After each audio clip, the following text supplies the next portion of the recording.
How many men in the audience are married? They're raising their hands. And how many have young children or teenage children out of those married ones, not the unmarried? Okay, so like you, I'm in the same position. Talking for 20 minutes without being interrupted is impossible. It doesn't happen. So you can help me a lot by asking your questions in between. Please don't hesitate. It'll really make it a lot easier for me. People at the back, can you hear me? Because you're a little bit closer to Noida than you are to Delhi, so I'm just... There's a reason why people tend to sit at the back. It's happening more and more these days. The reason is, there are actually two reasons. The main reason is these stand-up comics. Nobody wants to sit in front now because they think they'll be asked the questions or they'll be teased or something like that. Everyone goes and sits at the back. I'm just saying this because I'm having a problem getting my presentation on, so I'm waiting for that to happen. Okay, there we go.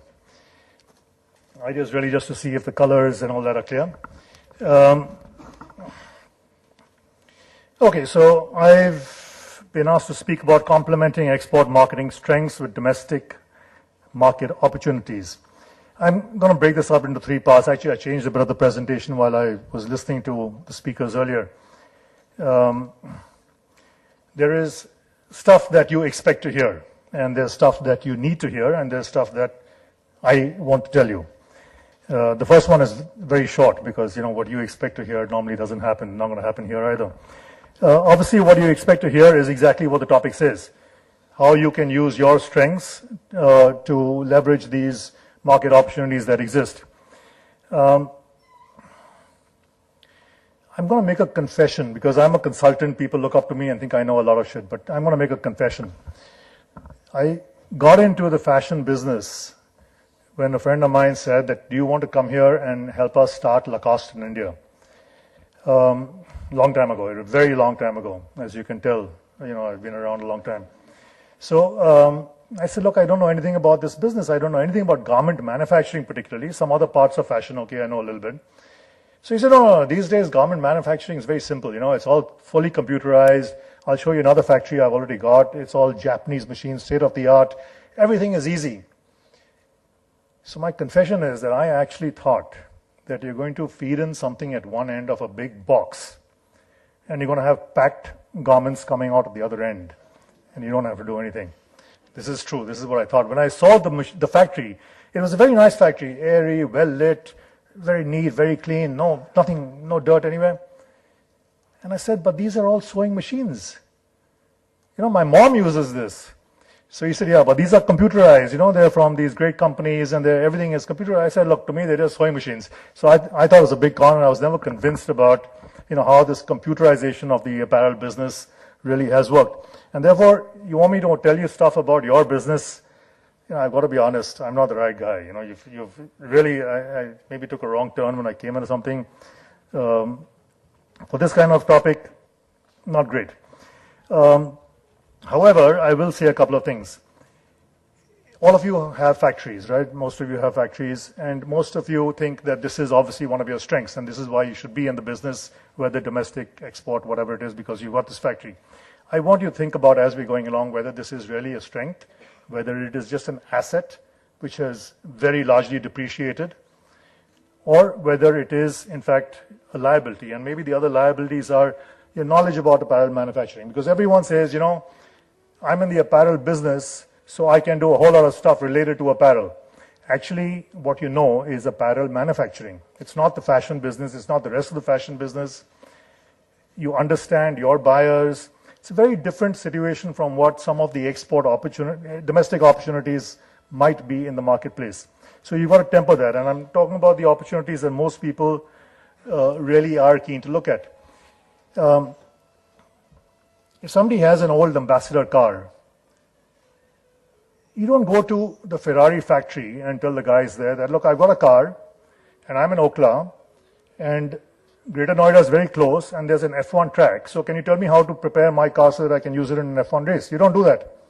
Those are just circumstances, but it's got nothing to do with your strengths or your competence or what you know. So just because there's a big domestic market around doesn't necessarily mean that you're going to be in a great position to utilize it. Not necessarily, it could be, but not necessarily. Okay, so I think I would really hear more about what you all think are your strengths. And like I said, I need a break every 3 or 4 minutes because that's what happens at home. So you tell me, what do you think are the strengths that you have as people who've been in this industry, been in this garment for so long? Anyone? Name something? No strengths? I'm just putting something up to, sorry, someone said something. Technical strengths, of course. Okay. Anything else? Raw material, yeah. What else? Domain understanding. We have very high pain thresholds.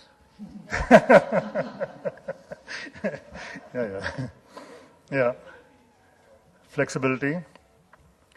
Okay, so I'd put actually flexibility up first in terms of, what you produce and the quantities. Most of you are producing high quality. You've got certain design capabilities that are appreciated and wanted. You work on B2B relationships. So you work with a few buyers or a few organizations. You're not dealing with customers directly. Frankly, this is a big advantage, because you're just going to talk to those same 4 or 5 guys year in, year out.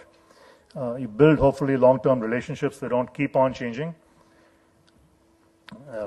Big strength, I think. Of course, you've got process, design, and execution capabilities, varying degrees, but you've all got it. The whole business pattern really is this, it's repetitive. You do faultless things again and again. It's a routine. Some people might say that it's boring, but that's the business. And I think you should appreciate, most people tend to look at somebody doing something else and say, wow, that's so cool. But I think it's good to appreciate what you've got. And just to put up the flip side, which is the domestic market opportunities, really there are 2. You can supply to another brand, or you can try and create your own brand. That's it. There's no third opportunity is from the kind of perspective that you're coming from. In the first, obviously, the skills and everything, the capability, most things that you need are very similar to what you already do. You might need to have a better collection agency to collect your money from the domestic brands, but otherwise, pretty much the same. If you want to create your own brand, it's a completely different business altogether. And I must say, it sounds a lot more exciting. It usually is a lot more exciting. But if you think your business is not very profitable, the fact is, look at the balance sheets of all the brands in India, the retailers in India, and you'll see that it's even less so. So, as I said, what you expect to hear is a talk about export market strengths and domestic market opportunities, and that's done. I'm finished. I could go home now, and you can go on for lunch if you like. But I'd like to talk a little bit about something that I think you need to hear. Again, very simple, and it's very short, and it's just one slide. It's that the export market strengths that you're talking about are questionable when you're going out of your domain and exploring new opportunities. You might need to develop new strengths and skills and capabilities altogether. And the domestic market opportunities are huge.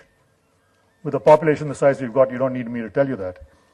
But not necessarily restricted only to the apparel or even the fashion business. Could be a lot more than that. And my objective here really is to try and just spark a few thoughts, share a few ideas, open a few minds. At the end of the session, if everyone goes away with just 1 or 2 different thoughts about something that could be done differently, and maybe if I go away with 1 or 2 new clients, then I think we've all done very well and we've got what we wanted out here.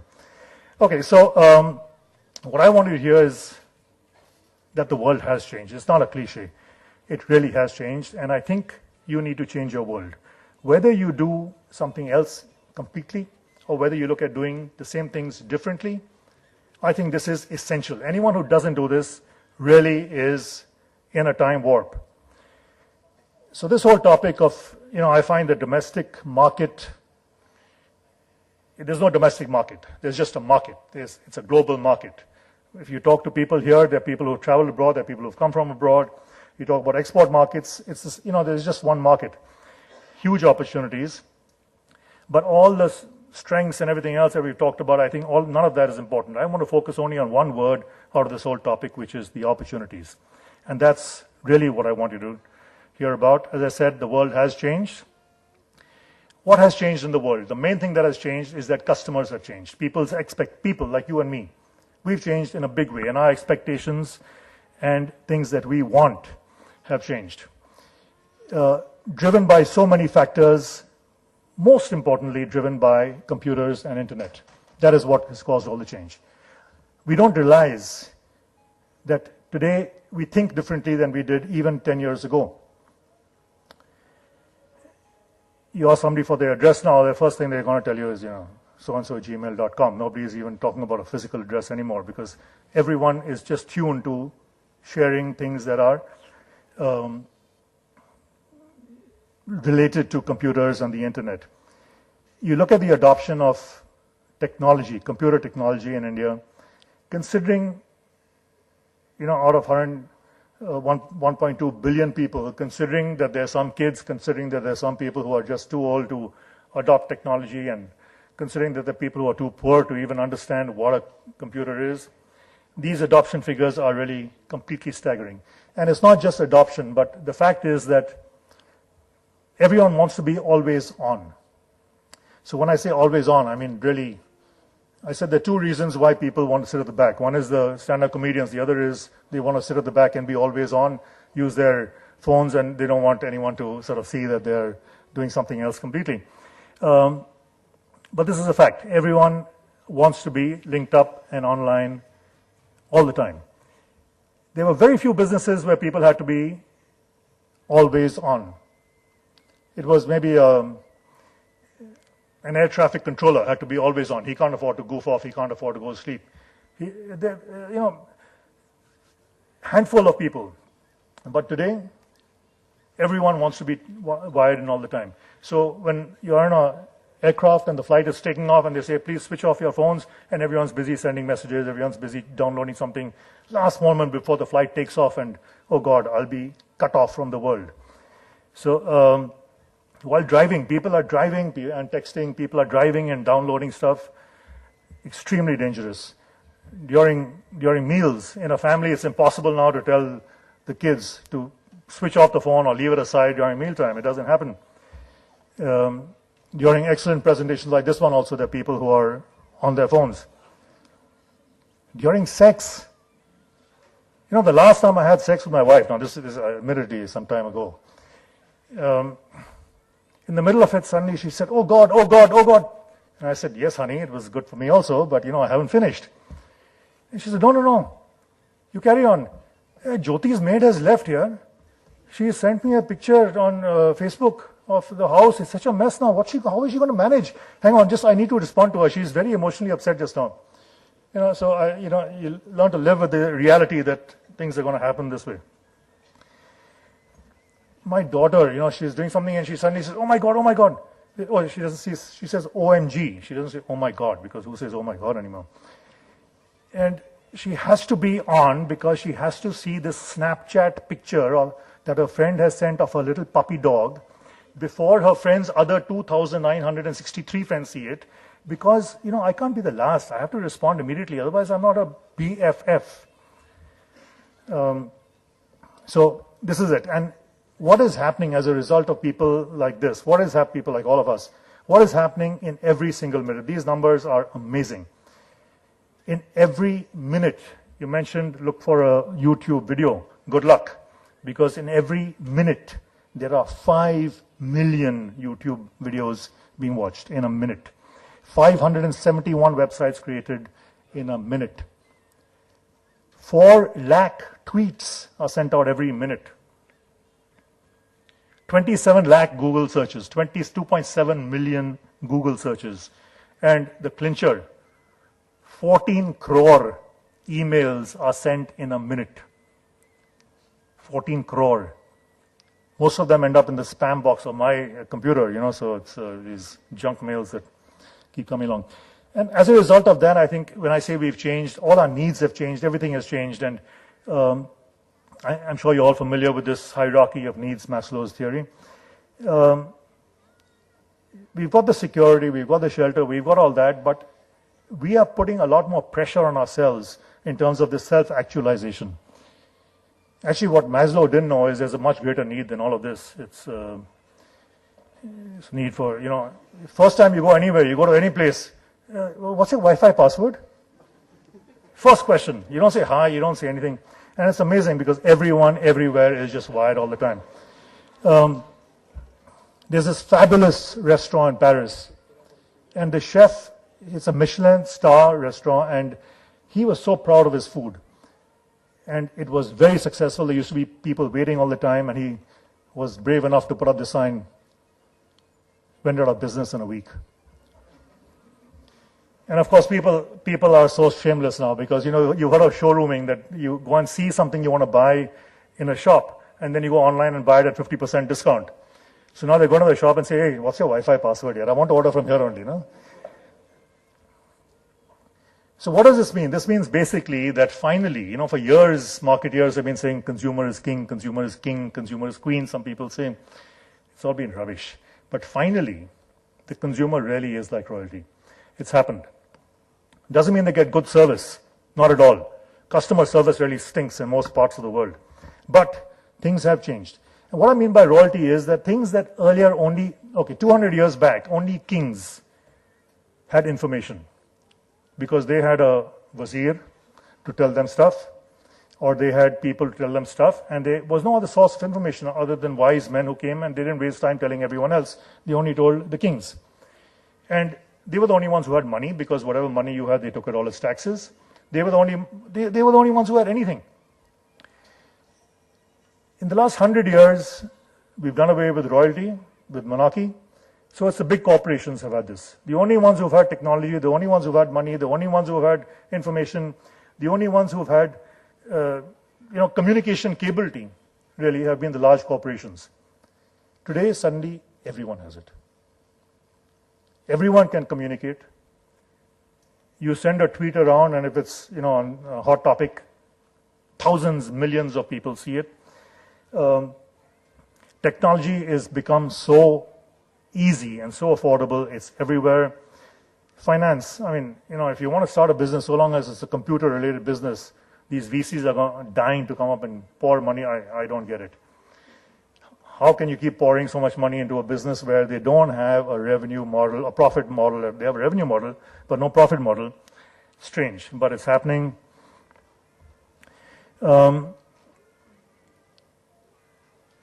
This, of course, means that consumers have access to everything. Consumers have choices. They're no longer stuck to what was just around them. They have access to anything, anywhere, and they have control. So if they want to visit your site, they will visit. They don't want to visit your site, they go away. If they want to buy your product, they buy it. But if they don't, they just access thousands of options, and they choose whatever else they want. Very important that we, as providers of products, services, everything else, understand this big change. Of course, the biggest driver of change has been technology, and I'll come on to that. But the fact is also there is a certain advantage, and one of these is the entry barriers that come in as a result of so much access. It's only people who are really good at what they do who are going to succeed. Today, if a band were to start off, their music would be illegally downloaded. They would not have the money to go on tours. Somebody would shoot a pirated YouTube video and circulate. Nobody will have to go to their concerts anymore. Very difficult for any band, even somebody like the Beatles, to make it in today's world.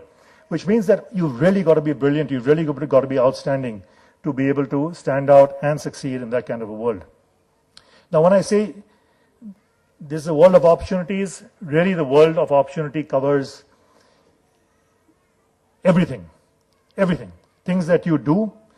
It's your manufacturing, whether you're in manufacturing, you're in marketing, you're making products, you're selling services.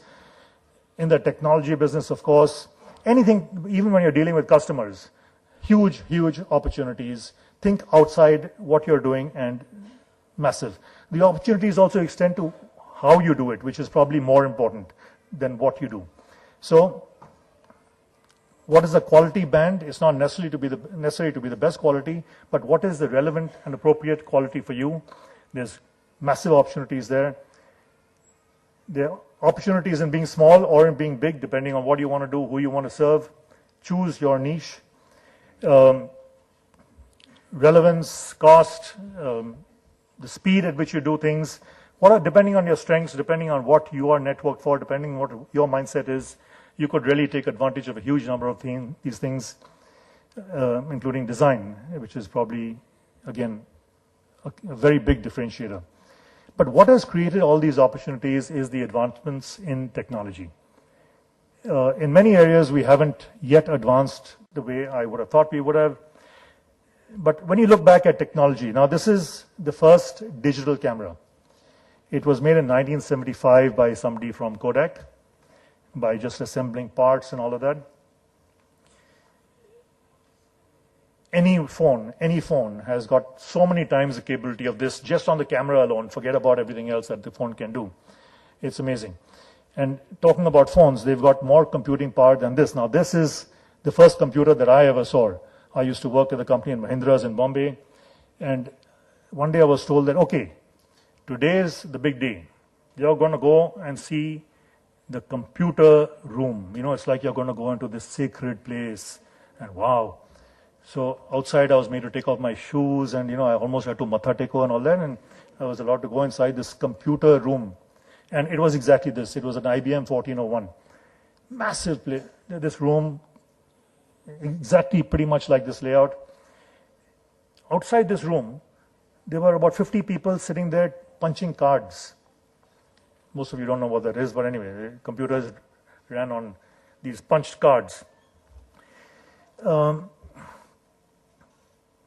Forget your phone. Today, if you have a calculator, it has more computing power than this thing.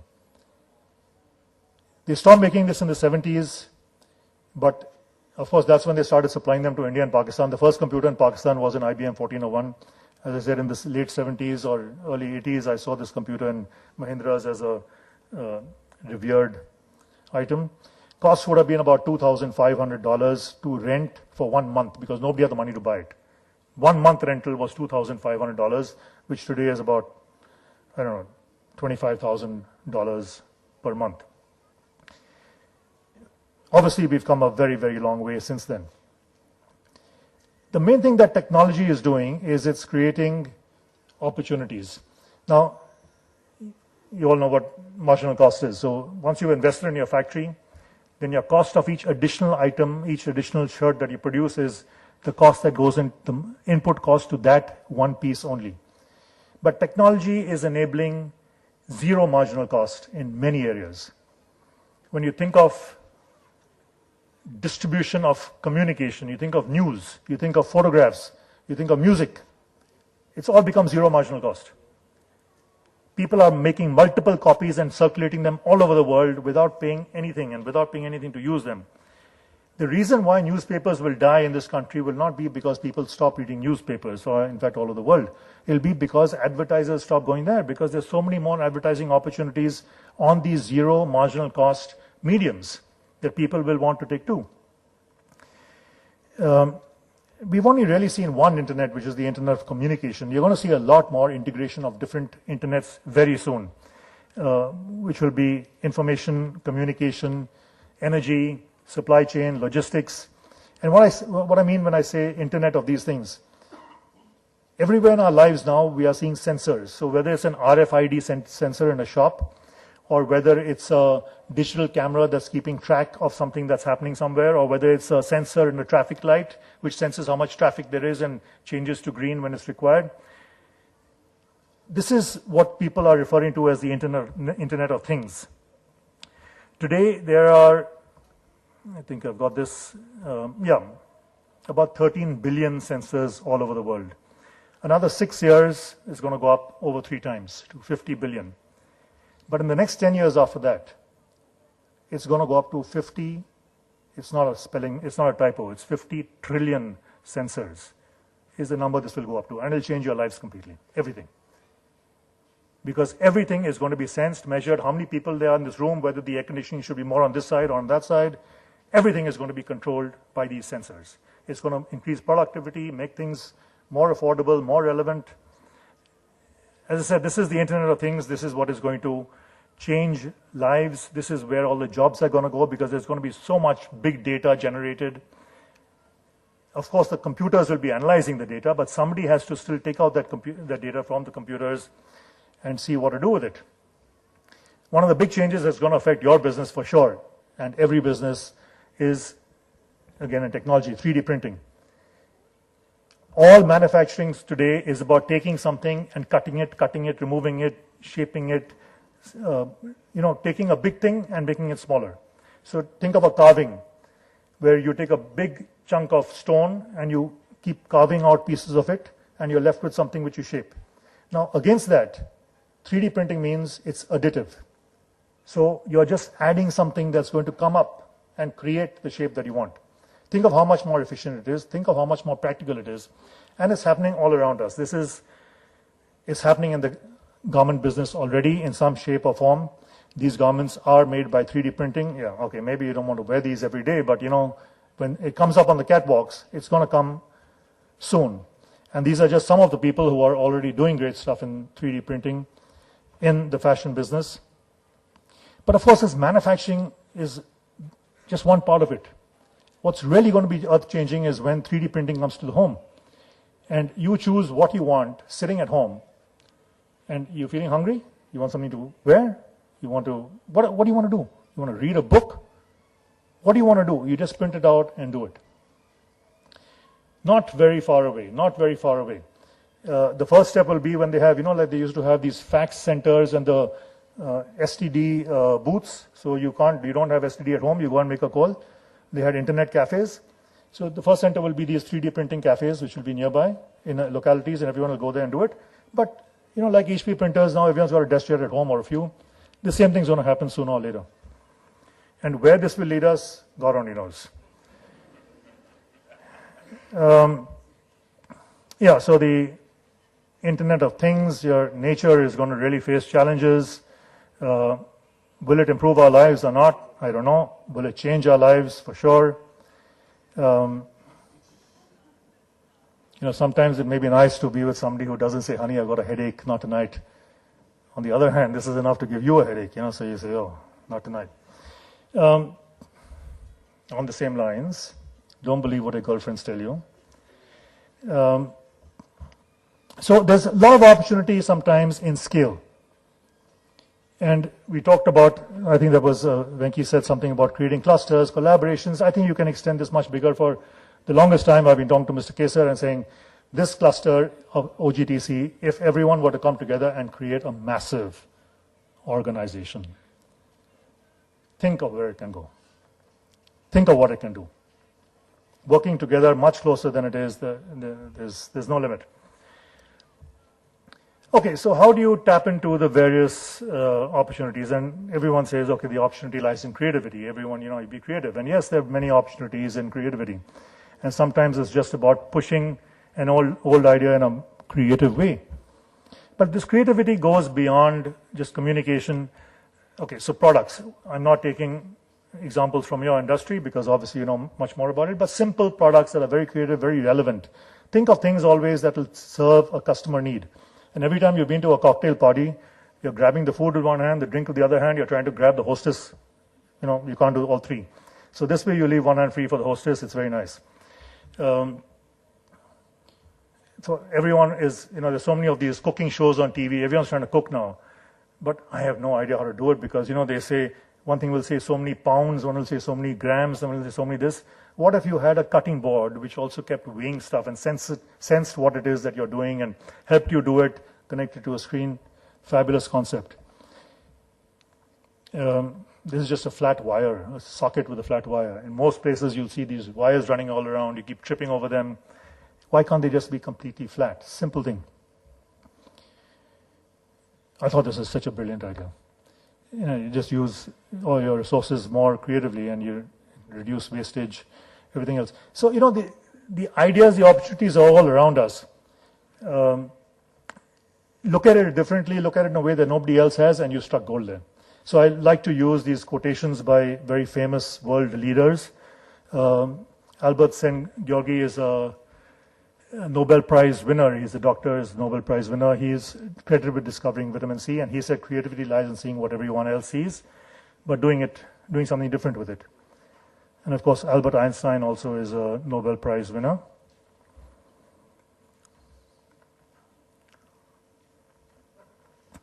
Okay, thank you. So what are the opportunities? You can do something bigger, you can do something better, you can do something faster, more affordable, because I don't like to use the word cheaper, more relevant. And it's amazing what the opportunities are. Do you know that it was only about 150 years ago that left and right shoes weren't invented? Before that, everyone wore straights. So it was whether you wore it on the left or right, it didn't matter. Extremely uncomfortable, obviously. But, you know, it's a question of what people's needs are, and they do things accordingly. So, interesting tidbit for you that those of you who follow cricket, and you've seen Sachin always sort of, you know, bending like that. You know why, right? Because it's this crotch guard that he wears, which is very uncomfortable. The crotch guard was first used by cricketers in 1870. In 1970, cricketers started using a helmet. So it just goes to show that, you know, what men think is more important, their brains or, you know. So, okay, so you want to,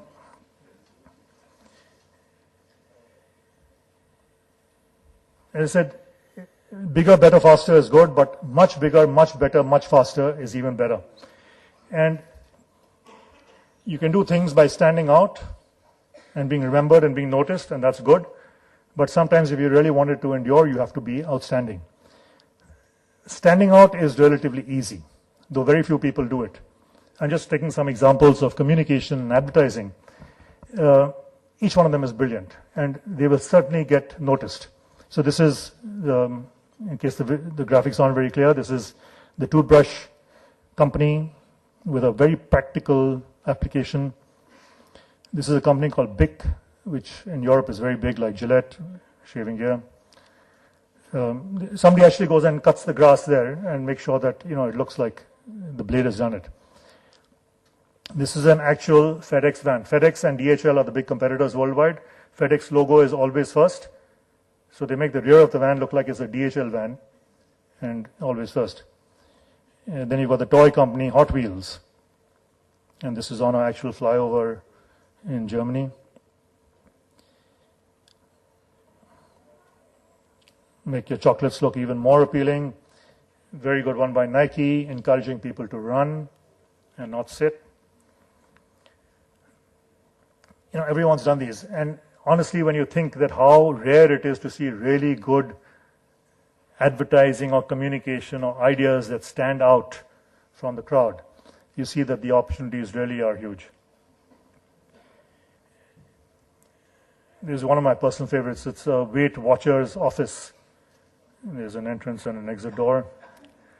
You want to be refreshed. What better way to communicate refreshment than on the beach? The showers are all, Sprite showers. And if you don't want Sprite, you want something a bit stronger, then nice way to put it. So, like I said, it's important to be noticed. It's important to get people's attention. But after that, to sustain whatever, you get customers in, to sustain that over a period of time, what you have to do is outstanding. And in any conference you go to, you will always hear people talking about Apple, Apple, Apple.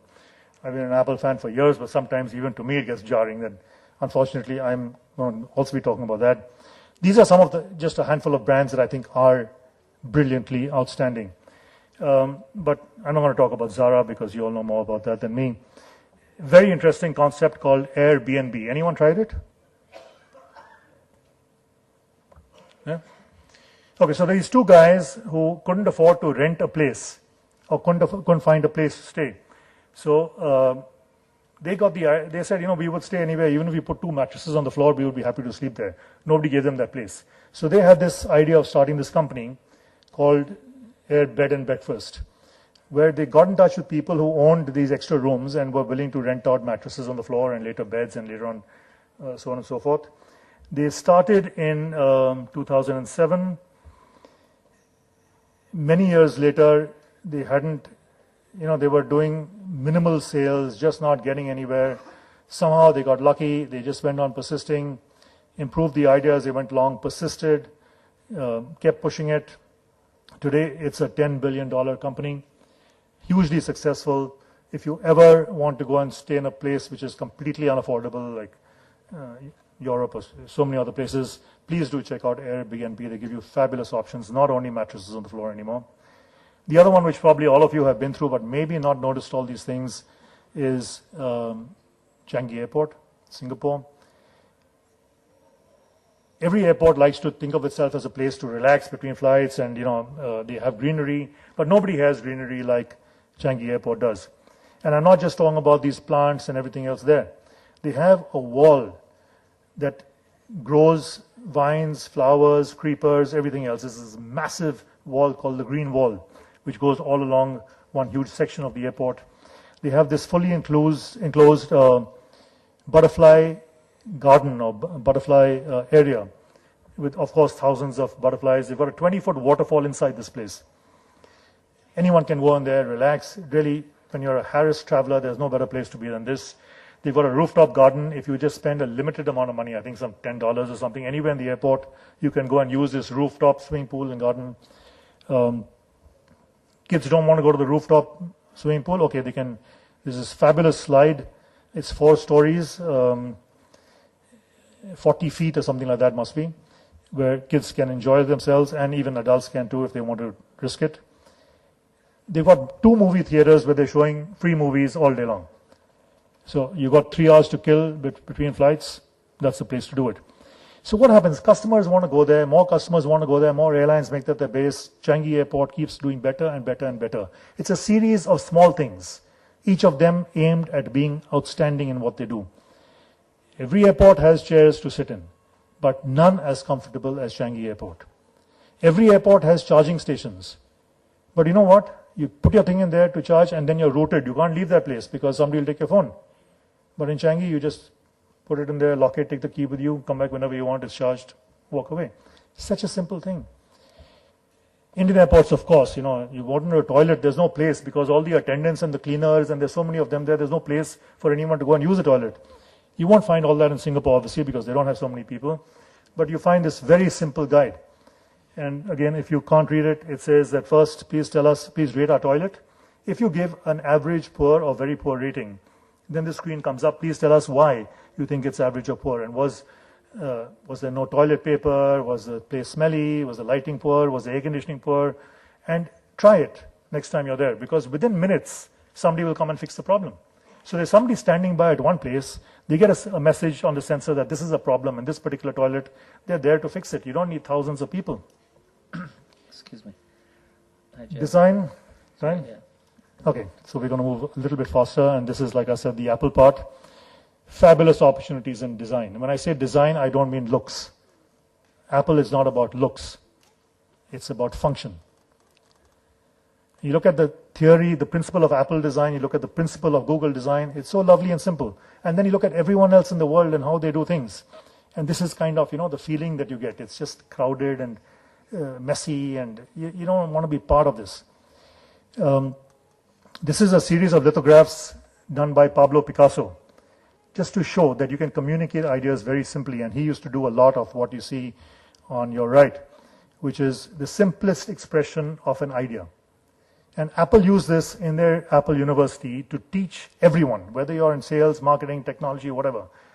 This is part of their training program, to teach technology. And as a result, you get really, really brilliant products in terms of looks and design.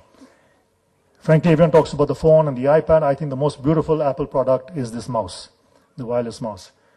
Sleek. I mean, I just love to use this. It's $500. It's ridiculously expensive, but worth it. It's fabulous. The products are, like I said, not just form, but function. They just work. Everything is done to make sure that they're so relevant to consumers. It is one of many ways in which Apple does really outstanding things. I think the biggest opportunity, I've talked about technology, I've talked about marketing, advertising, design. I think the biggest opportunity and the biggest need for all of us is really to always be alert, to always learn, to always be ready to accept new ideas. I've tried to do this all my life, right? And today the opportunities are so much better. It's so exciting. So right now, I'm in the midst of an online course. My daughter is just studying to be an architect. So I said I have to know a little bit about it. So I'm doing an online course from Georgia Tech in the US on the architecture of Frank Lloyd Wright, who's one of the great architects of all time. They send me the materials. They give me, at the end of it, they give me a test and I get a certificate. Fabulous, fabulous idea. Last month I did something and stretched for, in fact, 4 weeks on social media, a program to learn more about social media because I think it's so important. And the next course I'm going to be doing is something at Harvard University, which starts in July, again online, on the history of rock music. I think I know about it, but it's interesting to learn more. So long as you're open to ideas, so long as you're always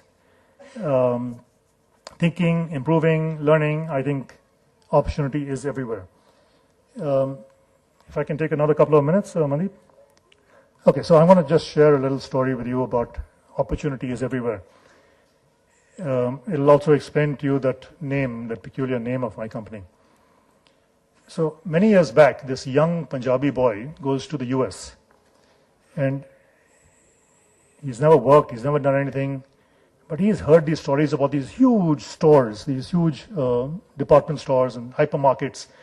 And he says, I want to work there, I want to see what it's like. So he walks in there, goes to the manager and says, I want a job. So the guy says, no, we don't hire like this, go away. So he went away. Next day he came back again, told the manager, I want a job. And this went on. And finally, the manager, in frustration, after telling him, look, go to McDonald's, go somewhere else. We don't want people like you. He was so persistent, the guy said, okay, I'll give you one chance, just for today. I'm not giving you any appointment letter, just for today. Let's see how you can do in sales. He called one of his guys and said, okay, put him somewhere and let him sell. At the end of the day, he's walking out, going home, and he sees his boy. So he calls him and says, you come here. So he said, how's it?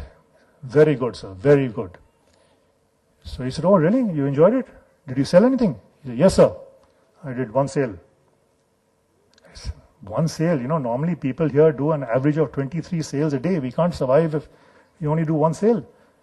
It's useless. Anyway, tomorrow you go to McDonald's, don't come back here again. And by the way, how much was that sale worth? So he said $9.75.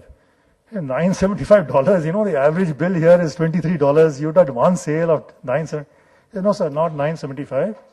$9.75 million. He said, no, I don't think you understood. What did you say? He said, $9.75 million. So he said, this guy came in.